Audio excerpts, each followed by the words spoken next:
तर 6 मध्ये करायच्यात मॅचला जिंकण्यासाठी 11 धावा.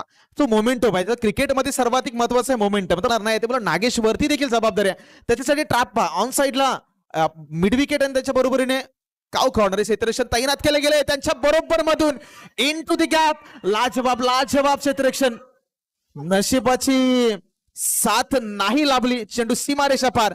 फर्स्ट एड किट असेल तर प्लीज क्षेत्ररक्षकापर्यंत पोहोचवा. आणि खारगाव संघाला विनंती जर क्षेत्ररक्षक खेळाडू त्या ठिकाणी जखमी असेल तर प्लीज 12th मॅन मैदानावरती उतरा. कारण मित्रांनो क्रिकेटपेक्षा आपलं आयुष्य फार मोठं आहे. त्यामुळे जर जखमी असेल तर विनंती आहे की थोडंसं रिस्क न घेता तुमचा 12th मॅन मैदानावरती दाखल करा. मात्र मी जे एफर्ट होते एफर्टचं अगदी कौतुक करेन. लाजवाब एफर्ट स्वतःला झेकावून दिलं. मात्र तिथून चौकारी आला. मॅच वरती अजून काय या मॅच मध्ये बरंच काही शिल्लक आहे. 5 मध्ये 7. पहिला बॉल वरती चांगला फटका होता. हातामध्ये बॉल. नागेशचाही एक महत्वपूर्ण विकेट खारगाव संघाने मिळवलाय. आणखी एक गडी बाद.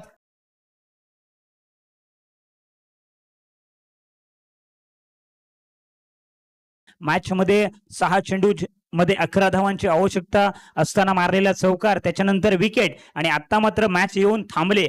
4 चेंडू आणि कंपल्सरी 7 धावा बनवायचे. 4 मध्ये 7 हे समीकरण आहे. नवीन बॅटर रोहन मैदानावरती दाखल झालाय. आणि जसा उल्लेख झाला की याच्या बॅटमधून षटकार आला होता तिथपर्यंत संघाची स्थिती ठीक होती. जसा यश माघारी परतला मोमेंटम शिफ्ट झाला खारगाव संघाच्या बाजूने. 4 मध्ये 7. डावखुऱ्याचा गोलंदाज आहे. पुन्हा एकदा क्षेत्ररक्षण बॉलसाठी सिंगल धाव कंप्लीट होईल का? Is definitely. 3 मध्ये 6 हे समीकरण. Big hit. आता कंपल्सरीचे स्पर्धेचा नियम आहे. प्रत्येक बॉलवरती 2 धावांची गरज आहे. येणाऱ्या 3 चेंडूवरती तब्बल करायचे 6 धावा. पर बॉल 2 हे इक्वेशन आहे या मैदानावरती. मॅच अजूनही ऑन आहे. एखादा फटका आला, एखादा डॉट बॉल आला, एखादी विकेट आली, एखादा चौकार आला, सर्व काही शक्य आहे.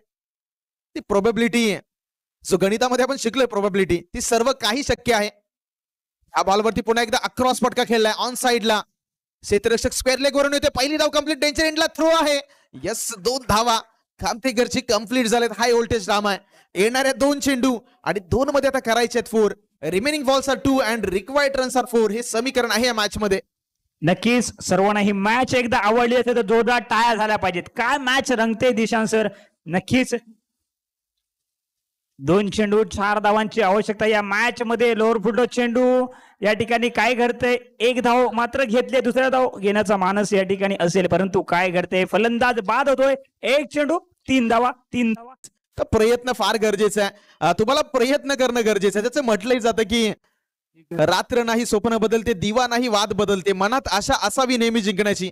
कारण नशीब बदलो ना बदलो वेळ मात्र नक्की बदलते आणि ते वेळ बदलण्यासाठी प्रयत्नांची गरज आहे. येणारा 1 बॉल आणि 1 बॉल मध्ये या मॅच मध्ये इक्वेशन आहे 3 धावांचं. 1 and 3. कोणतं संघ आता बाजी मारेल. एखादा चांगला बॉल डिलिव्हर करायचा आहे तर दुसऱ्या बाजूला आता कुडगाव संघाकडे 3 धावा काढल्याशिवाय पर्यायी नाही. कारण कंपल्सरी चेस या स्पर्धेचा नियम आहे. मी सुरुवातीला उल्लेख केला की तुम्ही पहिल्या सत्रामध्ये ज्या चुका केल्या होतात कारण 1 धाव हे आता 2 धावेचं काम करणार आहे. पहिल्या सत्रामध्ये त्या चुका झाल्यात. त्या चुकांवरती बॅकफुटला संघ मोठा फटका आलाय. उंची आहे या बॉलवरती. थांबवलं जाते त्या ठिकाणी. जेल टिफलाय खारगाव संघ. The winner of this match. Semi 2 मध्ये खारगाव संघ दाखल झालाय.